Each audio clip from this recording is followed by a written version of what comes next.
Isaac डार साहब से ARY news ने माफी मांगी है, उसके बाद उस माफी को नशर भी किया गया। लेकिन आप जो इन्फॉर्मेशन नहीं जानते, मैं कुछ जरा वो भी आपके सामने रख दूं। दो प्रोग्राम्स हुए हैं एयरवाई के ऊपर और दोनों प्रोग्राम जो है ना वो बड़े सिग्निफिकेंट इस पॉइंट ऑफ व्यू से हैं कि इनकी एक हिस्ट्री है। वो हिस्ट्री भी मैं भी आपको बताता हूँ। एक एंकर और ऑब्वियसली एक सियासतदान, उन्होंने एयरवाई को इस मामले में जो है वो बिला वजह फंसवा दिया।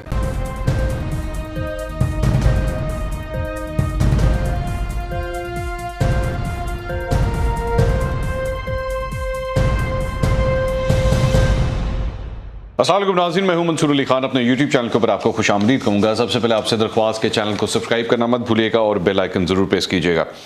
नाज़रीन, खबर तो मेरे ख्याल में आप तक पहुंच चुकी होगी कि इसाक डार साहब से एयरवाई न्यूज़ ने माफ़ी मांगी है और इसकी वजह यह है कि उनके ख़िलाफ़ चंद ऐसे प्रोग्राम्स किए गए थे जिसकी बिना के ऊपर एयरवाई न्यूज़ ने बाकायदा तौर पर एक माफ़ी मांगी और उसके बाद उस माफ़ी को नशर भी किया गया। लेकिन आप जो इन्फॉर्मेशन नहीं जानते, मैं कुछ जरा वो भी आपके सामने रख दूं। असल बात यह है कि मुझे ये मेरी अपनी पर्सनल फीलिंग है और मैं आपको ये भी बता दूं कि मैंने एयरवाई न्यूज़ में काम किया हुआ है, तो मैं चाहूँ या ना चाहूँ जाहिर बात है, क्योंकि वो मेरा एक चैनल रहा हुआ है, मैंने उसमें एक टाइम गुजारा है, तो मुझे फिर भी हकायक आपके सामने रखने पड़ेंगे। मैं ये क्लियर आपको बता दूँ। मुझे ये लगता है कि एयरवाई न्यूज़ के साथ ऑब्वियसली जो मुस्लिम लीग नून के चाहने वाले हैं या जो इमरान खान साहब के मुखालिफिन हैं, उनको वैसे ही एयरवाई न्यूज़ से कुछ इश्यूज़ तो होंगे, ऑब्वियसली होंगे। पॉलिटिकल इंक्लिनेशंस की वजह से भी जो है वो चैनल की पसंद या नापसंद जो होती है वो होती है, मैं उसमें डिसएग्री नहीं करूँगा। लेकिन इस मामले में मुझे लगता है कि एयरवाई से ज़्यादा जो है, जो एयरवाई के ऊपर एक एंकर, कम से कम एक एंकर और ऑब्वियसली एक सियासतदान, उन्होंने एयरवाई को इस मामले में जो है वो बिला वजह फंसवा दिया। मैं यही कह सकता हूँ इसको। अब वो आप हैरान होंगे कि वो क्यों, वो मैं आपके वजह बता देता हूँ। देखिए, दो प्रोग्राम्स हुए हैं एयरवाई के ऊपर और दोनों प्रोग्राम जो है ना वो बड़े सिग्निफिकेंट इस पॉइंट ऑफ व्यू से हैं कि इनकी एक हिस्ट्री है। वो हिस्ट्री भी मैं भी आपको बताता हूँ। उसमें से एक जो है वो तो एंकर का टोटल कसूर है इसके अंदर, और अभी मैं आपके सामने जब रखूंगा तो आप समझ जाएंगे। और दूसरी जो है वो शहजाद अकबर साहब जो है वो उन्होंने उसके अंदर वो सब कुछ कहा था। अच्छा, इसके रिप्रिकॉशंस क्या है, मैं इसके ऊपर भी वीलॉग के एंड के ऊपर आऊंगा मैं, लेकिन सबसे पहले जरा बात कर लेते हैं कि एक्चुअली हुआ क्या था।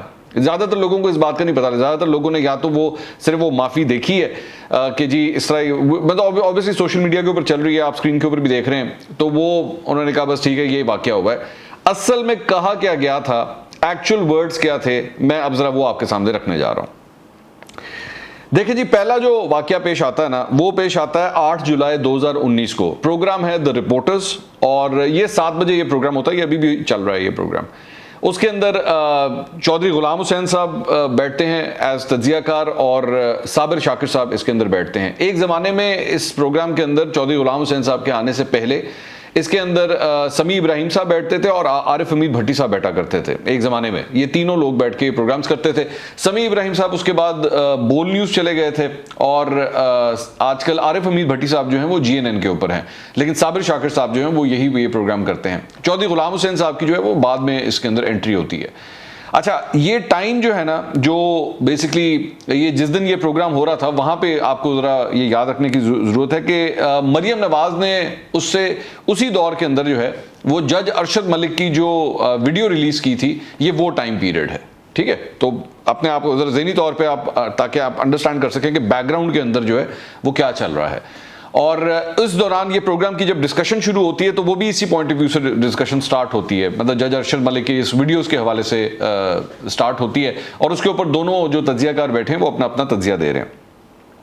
कहानी शुरू होती है जी 7:13 पे, 7:13 पे, जब चौधरी गुलाम हुसैन साहब एग्जैक्टली, जो अब मैं एग्जैक्ट अल्फाज आपके सामने रखने जा रहा हूं ताकि आपको समझ आए कि इल्जाम क्या लगाए गए थे, फिर सबसे आखिर में जाके मैं माफ़ी के ऊपर आऊँगा। चौधरी गुलाम हुसैन साहब फरमाते हैं, आज मैं किसी अहम जगह पर बैठा था। वो साहब साबिक वजीर ख़जाना इसाक डार का पैगाम लेकर बैठे थे कि बताइए मेरे ज़िम्मे कितना पैसा है। मतलब उनका कहने का मतलब है कि इसाक डार साहब ने ये कहा हुआ है कि जी बताइए मेरे ज़िम्मे कितना है, मैंने कितने पैसे देने, जितना मैं नुकसान पहुँचाया है, मतलब मैंने जितना नुकसान पहुँचाया वो मैं देने के लिए तैयार हूँ। अब ये फरमा रहे हैं कि इसाक डार साहब जो हैं वो उन्होंने कोई मैसेजिंग की है कि मेरी वजह से जो प्रॉब्लम्स आई हुई है, जो मेरी वजह से जो नुकसान आया है, वो मैं पैसे देने के लिए, मैं वापस करने के लिए तैयार हो गया हूँ। तो मुझे पाकिस्तान आने की इजाज़त दे दें। ये इसहाक डार साहब का वो बता रहे हैं।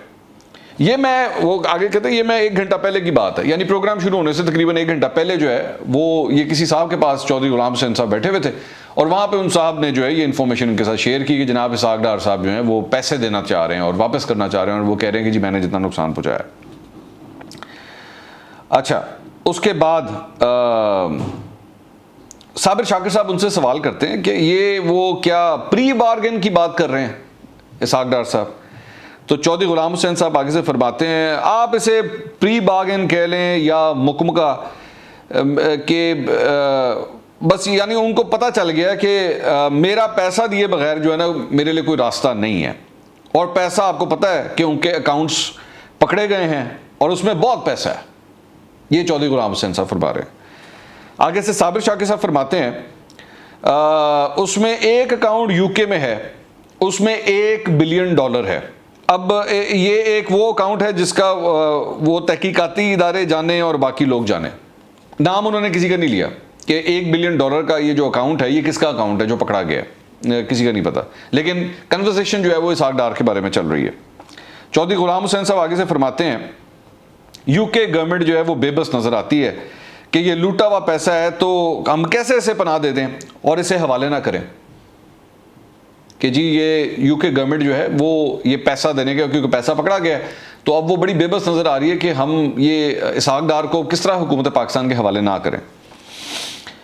उस पर साबिर शाकिर साहब फरमाते हैं वो हवाले करने को तैयार है, यूके की गवर्नमेंट जो है वो हवाले करने के लिए तैयार है, लेकिन उन्होंने एक शर्त रखी है और वो जो MOU साइन हुआ है, हुकूमत ने, वहाँ की हुकूमत ने ये एक शर्त रखी है कि इसहाक डार की हवालगी के बाद कोई माली मुतालबा नहीं करेंगे आप। यानी ये जो पैसा बेसिकली कहना ये चाह रहे हैं कि जो पैसा अकाउंट के अंदर पड़ा हुआ है ना ये वापस नहीं होना, इसके बारे में मुतालबा ना कीजिएगा, लेकिन अगर आपको इसहाक डार चाहिए तो वो हम उसकी हवालगी जो है वो करवा सकते हैं। तो चौधरी गुलाम हुसैन साहब आगे से फरमाते हैं कि पाकिस्तान से भागकर क्यों गए थे? शाहिद खाकान अब्बासी के जहाज में शहबाज शरीफ रात के वक्त अपनी गाड़ी में लेकर इनको गए थे। चोर दे पैर नहीं होंगे, ये इसलिए भागा है, ये चौधरी गुलाम हुसैन साहब फरमा रहे थे। तो ये बेसिकली ये सारी कन्वर्सेशन, ये जो पूरा केस बिल्ड किया गया था इसहाक डार के हवाले से, जो आपस में गुफ्तगू ये दोनों तज्जियाकार कर रहे थे, वो ये सारी गुफ्तगू थी कि जी इस तरह मतलब वो एक तो चौधरी गुलाम हुसैन साहब पता नहीं किसके पास बैठे हुए थे, किसने उनको ये कह दिया कि जी इसहाक डार साहब का ये मैसेज आया हुआ है कि जी मेरे को जिन्हें पैसे लेने हो ले लो, तो मैं जो है वो पाकिस्तान वापस आना चाहता हूँ। और उसके बाद फिर सारी कन्वर्सेशन जो है वो इस तरह आगे चलती है। अच्छा, ये तो यह है एक गुफ्तगू, ये है 8 जुलाई 2019। उसके बाद जो दूसरा इशू है जिसके ऊपर उसमें भी माफ़ी मांगी गई है वो है अगस्त 9 2019, यानी गालबन कोई 1 महीने के बाद, हाँ सॉरी 8 अगस्त 9 अगस्त नहीं 8 अगस्त 2019, 1 महीने के बाद जो है ये गुफ्तगू होती है। और उस प्रोग्राम, ये पावर प्ले है जी, ये अरशद शरीफ साहब का प्रोग्राम है, सीनियर एंकर पर्सन है, आप जानते हैं उनका नाम काफ़ी मशहूर है। 10 बजे रात के वक्त जो है वो इनका प्रोग्राम होता है और इस प्रोग्राम में जो गुफ्तगू है वो गुफ्तगू होती है जी 10:48 पे। प्रोग्राम के तकरीबन इख्तिताम ही होने वाला है, तो तब ये गुफ्तगू हो रही है। मिर्ज़ा शहजाद अकबर साहब जो हैं वो मुशीर बराए एहतसाब वज़ीर मुमलिकत का उस वक्त उनके पास चार्ज एक डेजिग्नेशन था, तो वो वहाँ पे बैठे हुए थे और वो मामला डिस्कस कर रहे थे। डिस्कस उस दिन कर रहे थे, ये वो दिन है, ये जो 8 अगस्त 2019 का दिन है, ये वो दिन है जिस दिन मरियम नवाज को गिरफ्तार किया गया था।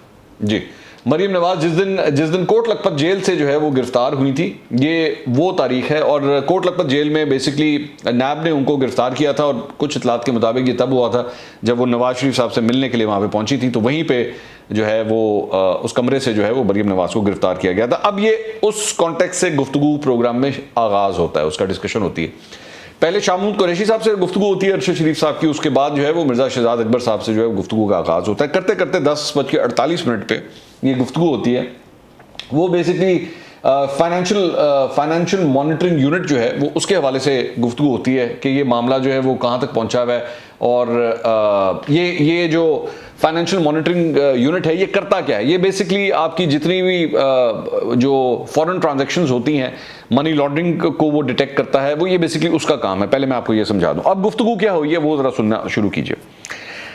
देखें अरशद शरीफ, FMU यानी कि फाइनेंशियल मॉनिटरिंग यूनिट वो चीज़ है, वो कॉन्सेप्ट है जो मनी लॉन्ड्रिंग को डिटेक्ट करने के लिए बेहतरीन निज़ाम है। वो पाकिस्तान के कवानीन के मुताबिक 2007 से कायम है और इस इदारे को पिछले 5 साल में एक शख्स ने काम नहीं करने दिया और वो शख्स है इसहाक डार। इसहाक डार ने इस इदारे को मफलूज कर दिया। आप देखिए, इसहाक डार का एग्जिट होता है, FMU फाइनेंशियल मॉनिटरिंग यूनिट काम करना शुरू करता है, उसकी जान में जान आती है। आलमी इदारों ने फंड किए बड़े बड़े सॉफ्टवेयर जिन्होंने सपोर्ट करना था FMU की वर्किंग को, उन्हें वहां तक रसाई नहीं दी गई और वो थे इसहाक डार साहब। आज जब वो यहां से मफरूर होकर चले गए हैं तो उसने काम करना शुरू कर दिया है और ये तमाम ट्रांजैक्शन सामने आना शुरू हो गई हैं। उसके बाद वो डिस्कस करते हैं कि जी खास तौर पे 2018 के अंदर जो है वो शाहिद खान अब्बासी साहब जब वजीर आजम थे तो उस वक्त पैनामा का मामला चल रहा था और उस वक्त ये FMU जो फाइनेंशियल मॉनिटरिंग यूनिट है, इसने अपना काम जो है वो शुरू कर दिया था और वो दबी हुई फाइलें जो थी, जो पॉलिटिकली एक्सपोज पर्सन की फाइलें होती हैं, वो भी जो है वो इस यूनिट ने जो है वो निकालना शुरू कर दी थी। बेसिकली कहने का मकसद ये था कि इसहाक डार साहब जो है वो इस यूनिट को काम नहीं करने दे रहे थे। ये है फैक्चुअल पोजीशन के इन 2 प्रोग्रामों के अंदर हुआ क्या। अच्छा, माफी के ऊपर मैं अभी बाद में आता हूं। इसमें हुआ क्या है कि जहां तक अरशद शरीफ साहब के प्रोग्राम का ताल्लुक है, उसमें जाहिर बात है जो कुछ भी कहा गया वो कहा गया शहजाद अकबर साहब की जानिब से। जो असल इशू है, जो कंसर्न का है, वो उनकी जानिब से कहा गया। उसमें एंकर ने इस सिलसिले में कुछ नहीं कहा था। लेकिन ये जो दूसरा मामला है द रिपोर्टर्स के अंदर, जो जिस प्रोग्राम के अंदर ये सारा कुछ हुआ है, जिसमें साबिर शाकिर साहब और इसके साथ साथ चौधरी गुलाम हुसैन साहब ने जिस किस्म के इल्ज़ामात लगाए, जी मैनू किसी ने किया है, और उसने कहा कि जी इसहाक डार, जो वो डायरेक्ट इल्ज़ाम है इसहाक डार के ऊपर कि जी इस तरह वो पैसे देने के लिए तैयार हैं और वो कह रहे हैं कि दसो मैनू की करना है तुझे। और उसके बाद आगे ऑब्वियसली पता नहीं कोई किसी का $1 अरब का कोई अकाउंट है, तो $1 अरब जो है वो आप खुद ही अंदाज़ा लगा लेंगे अगर पाकिस्तानी रुपीज़ में। आप जेहन में रखिएगा कि आज इस वक्त ये जो $1 अरब की बात हो रही है, आज इस वक्त पाकिस्तान IMF के साथ मुज़ाकरात कर रहा है कि हमें $1 अरब जो है वो हमें दे दें। हुकूमत पाकिस्तान, मतलब पूरे पाकिस्तान की हुकूमत जो है वो सिर्फ $1 अरब के लिए जो है वो इस वक्त मुज़ाकरात कर रही है। और ये यहाँ पे वो फरमाते हैं कि एक ऐसा अकाउंट में मिला है जिसमें $1 अरब पड़ा हुआ है। तो $1 अरब आज तक किधर है, वो किसका अकाउंट था, वो कहाँ गया, कुछ पता नहीं। लेकिन जो गुफ्तगू कॉन्टेक्स्ट चल रहा है वो सारा इसहाक डार के बारे में चल रहा है। तो चौधरी गुलाम हुसैन साहब ने मेरे ख्याल में ARY को जो है वो अच्छा खासा मतलब नुकसान पहुँचा दिया ये सारे इस किस्म के इल्ज़ाम लगा के। उसके बाद जो माफ़ी अब मांगी गई है ARY की जानिब से, अच्छा जेहन में रखिएगा, ये ARY न्यूज़ ने जो पाकिस्तान की ट्रांसमिशन है इसके ऊपर माफ़ी नहीं चली, ये वहाँ पे नहीं चली। ये बेसिकली UK की जो बीम है, UK की बीम अलग होती है, तो UK की बीम के अंदर जो है वो इनके चैनल का नाम भी जो है वो एक डिफरेंट नाम है। तो न्यू विजन टेलीविजन के नाम से जो है वो बेसिकली वहाँ पे ये उस बीम के ऊपर ये चलता है। तो वहाँ पे इसहाक डार से जो है माफ़ी मांगी गई।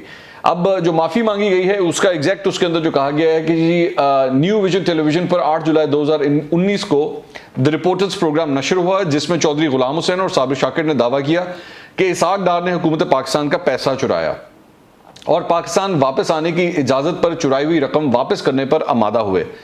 यह दावा भी किया गया था कि इसहाक डार के बैंक अकाउंट्स का सुराग लगा लिया गया है, जिसमें चुराए गए लगभग $1 अरब मौजूद हैं। वही जिस तरह मैं आपसे बात कर रहा था। प्रोग्राम में मजीद तबसरे किए गए जिसमें दावा किया गया कि इसहाक डार ने किसी फर्द को मौत की धमकियां भी दी थी ताकि वो फर्द पाकिस्तान से बाहर चला जाए। अच्छा, ये मुझसे मिस हो गया, लेकिन ये प्रोग्राम में आगे चल के इसके ऊपर जो है वो बात होती है। हम इसहाक डार का मौक़िफ़ तस्लीम करने पर तैयार हैं। ARY न्यूज़ कह रहा है कि हम इसहाक डार का मौक़िफ़ तस्लीम करने पर तैयार हैं। अव्वल ये कि उन्होंने हुकूमत पाकिस्तान का कोई पैसा नहीं चुराया। ARY न्यूज़ इसहाक डार का ये मौक़िफ़ कि उन्होंने हुकूमत पाकिस्तान का कोई पैसा नहीं चुराया, इसे तस्लीम करने के लिए तैयार है। दोम ये कि इसहाक डार के किसी बैंक अकाउंट का सुराग नहीं मिला, नतीजतन पैसे चुराने का सवाल ही पैदा नहीं होता। तो सोम ये कि इसहाक डार की जानिब से पाकिस्तान वापसी की इजाज़त मिलने की शर्त पर पैसा वापस करने का दावा झूठा और मनगढ़ंत है। और चहारुम ये कि इसहाक डार ने किसी फर्द को मौत की धमकियां नहीं दी। ये 4 दावे जो थे इस प्रोग्राम के अंदर किए गए थे, चारों से जो है वो ARY दस्तबरदार हो गया। और ये सारा कुछ चौधरी गुलाम हुसैन साहब ने स्टार्ट किया। भाई ज़हन में रखिएगा, मैं बार बार आपसे कह रहा हूँ, he is the person who started all these accusation. उसके बाद साबिर शाकिर साहब भी बीच में बाद में आते हैं, लेकिन स्टार्ट चौधरी गुलाम हुसैन साहब ने किया था। न्यू विजन टेलीविजन पर 8 अगस्त 2019 को पावर पे प्रोग्राम नशर हुआ, जिसके दौरान वजीर आजम के मामले खुसूसी बराए एहतसाब और दाखिला ने दावा किया कि अपने दौर में इसहाक डार पाकिस्तान के फाइनेंशियल मॉनिटरिंग यूनिट के जिम्मेदार थे और इसहाक डार ने इंतहाई सरगर्म और गैर मुनासिब तरीके से यूनिट के कामों में रुकावटें खड़ी की। फाइनेंशियल मॉनिटरिंग यूनिट को अहम इदारों के सिस्टम तक रसाई नहीं होने दी गई। ये दावा भी किया गया था कि इसहाक डार के इक़दामात का मकसद चौधरी शुगर मिल्स की मनी लॉन्ड्रिंग केस में बाज़ अफराद का तहफ़्फ़ुज़ था। हम इसहाक डार का मौक़िफ़ तस्लीम करने पर तैयार हैं कि उन्होंने कभी फाइनेंशियल मॉनिटरिंग यूनिट का इंतज़ाम नहीं संभाला। Unit anti money laundering act 2010 के तहत कायम किया गया था। प्रिंट यूनिट बराह रास्त स्टेट बैंक ऑफ पाकिस्तान के मातहत काम करता है, इसलिए इसहाक डार ने फाइनेंशियल मॉनिटरिंग यूनिट के काम में कोई रुकावट डाली ना उन्होंने ऐसा कोई काम किया जिससे Chaudhary sugar mills money laundering case में किसी फर्द को तहफ़्फ़ुज़ मिल सके। ये दूसरा प्रोग्राम। अब इसमें बेसिकली शहजाद अकबर साहब ने जो कुछ इल्जामात लगाए थे उससे भी ARY दस्तबरदार हो रहा है, जबकि बेसिकली शहजाद अकबर साहब तो एक गेस्ट हैं। मैं इसके ऊपर मुझे भी बल्कि इस बात के ऊपर हैरानी हुई कि अगर एक शख्स आके इल्जामात लगा रहा है उस पर ARY, लेकिन इंग्लैंड के लॉज इतने सख्त हैं कि वो उसकी भी इजाज़त नहीं देते कि कोई शख्स आपके प्लेटफॉर्म के ऊपर आके माफ़ी मांगे। अच्छा, ज़हन में रखिएगा कि इस हुकूमत ने इसहाक डार साहब को टेलीविजन तक रसाई भी रोकी हुई है, तो यानी वो आके टेलीविजन के ऊपर उनके ऊपर जो इल्जामात लगाए जा रहे हैं उसका वो जवाब भी नहीं दे सकते। प्रोग्राम में नशर किए गए मवाद की वजह से होने वाली तकलीफ, परेशानी और शर्मिंदगी पर हम इसहाक डार से गैर मशरूत तौर पर माजरत ख़्वाह हैं। हम इसहाक डार की बदनामी पर मुनासिब हर्जाने की अदायगी और कानूनी अखराजात बर्दाश्त करने के लिए तैयार हैं। अब ये जो कानूनी अखराजात और मुआवजे की बात हो रही है, ये तकरीबन डिफरेंट फिगर्स हैं, लेकिन रफली in the bracket of about 100,000 pounds के लगभग ये तकरीबन कोई अमाउंट है जो ARY को जो है वो बेसिकली पे करनी पड़ेगी इन दो वजूहात की वजह से। अब मेरा इस सारी चीज़ के ऊपर एक पॉइंट है, वो ये है कि आप जेन में रखिएगा, ये पिछले 3 साल के एक प्रोग्राम के हार्डली मेरे ख्याल में अगर आप टोटल ड्यूरेशन उठा के देखें, ये सिर्फ 5 से 10 मिनट है, सिर्फ 5 से 10 मिनट जो UK के अंदर जाके एक शख्स ने चैलेंज किए, सिर्फ एक शख्स ने। Number of hours, number of programmes, number of anchors जिन्होंने एक्चुअली इस तरह के इल्जामात हवा में फेंके हैं, ठीक है, वो आपकी सोच से बाहर है कि वो कितना बड़ा एक पूरा पलंदा बनता है, पूरा का पूरा पलंदा, मतलब without any facts and figures, कि जिसके लिए बहुत ज़रूरी है कि आपके हाथ में हार्डकोर एविडेंस होना चाहिए, उसके बाद आप किसी के ऊपर कोई इल्ज़ाम लगाएं। लेकिन यहां पे ये काम चलता आया है। मैं इसीलिए बार बार कहता हूं कि अगर पाकिस्तान के अंदर एक मुनासिब तरीक़ेकार से एक्चुअली सब कुछ हो रहा, मुझे पता है आप पाकिस्तान तहरीक इंसाफ के लोग ये कहेंगे कि हाँ जी, इसीलिए तो हम कहते हैं कि वो पाकिस्तान मीडिया अथॉरिटी का जो बिल है वो यहाँ पे मंजूर होना चाहिए और वो आना चाहिए। मैं दोबारा ये बात कहूँगा, पाकिस्तान मीडिया अथॉरिटी बिल के लिए इस चीज़ की ज़रूरत नहीं है। एक्चुअली असल बात यह है कि आपके यहाँ पे जो डेफेमेशन के कवानीन बने हुए उनको सख्त करें, उनको इम्प्लीमेंट जल्दी करें, 1 महीने के अंदर अंदर अपना फैसला सुनाएं और उसके बाद आप देखेंगे यहाँ पे लोगों की ज़बानें कैसे बंद होती हैं। यहाँ के तो बड़े बड़े लीडरों ने पता नहीं किस किस किस्म के इल्ज़ाम लगाए हुए हैं एक दूसरे के ऊपर, और हमारे यहाँ टेलीविजन स्क्रीन पे ऊपर हकीकत है कि एक आम चीज़ हो गई हुई है कि कोई भी आता है और वो कोई भी मुंह खोल लेता है किसी के बारे में और उससे कोई फर्क नहीं पड़ता। And this goes for everyone, और इसमें हमारी एंकर बरादरी भी शामिल है, मैं तो उनको भी नहीं छोड़ूंगा। तो असल बात यह है कि आप जरा ये यहाँ पे ला के देख। अच्छा, मुझे ये लगता है कि ये डिलिबरेटली भी यहाँ पे ये लॉज इंप्लीमेंट नहीं किए जाते। शायद उसकी बहुत बड़ी वजह है कि इनको भी पता है कि जैसे ये कर लिया तो ये जो सर्कस बनता है, ये सर्कस का क्या होगा, और इसमें बड़े बड़ा यूट्यूबर उड़ेगा, क्योंकि मेरा ख्याल में जितना मुंह खोल के झूठ वहां बोला जाता है और इल्जामात जिस तरह लगाए जाते हैं। मैं एक बड़े मशहूर यूट्यूबर है, वो मैं मतलब पिछले 4-5 साल से यूट्यूब के ऊपर बैठे हैं, उन्होंने इतना घटिया इल्जाम लगाया हुआ है, इतना घटिया इल्जाम लगाया हुआ है कि यकीन करें कि उनके पास ना आखिर में जायदाद नहीं कोई बचेगी उनकी, अगर वो डेफेमेशन के अंदर आ गए तो।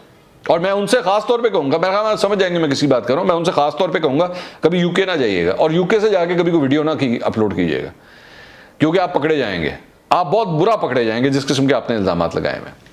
तो ये इस सारे मामले के अंदर मुझे ये फील होता है कि चौधरी गुलाम हुसैन साहब, क्योंकि उन्होंने ये सिलसिला ये स्टार्ट किया, और इसके साथ साथ बैरिस्टर शहजाद अकबर साहब, उन्होंने जो है वो इस तरह की ये स्टेटमेंट देके ARY को जो है इस मामले में फंसवा दिया। अगले वीलॉग में दोबारा मुलाकात होगी। अल्लाह हाफिज़।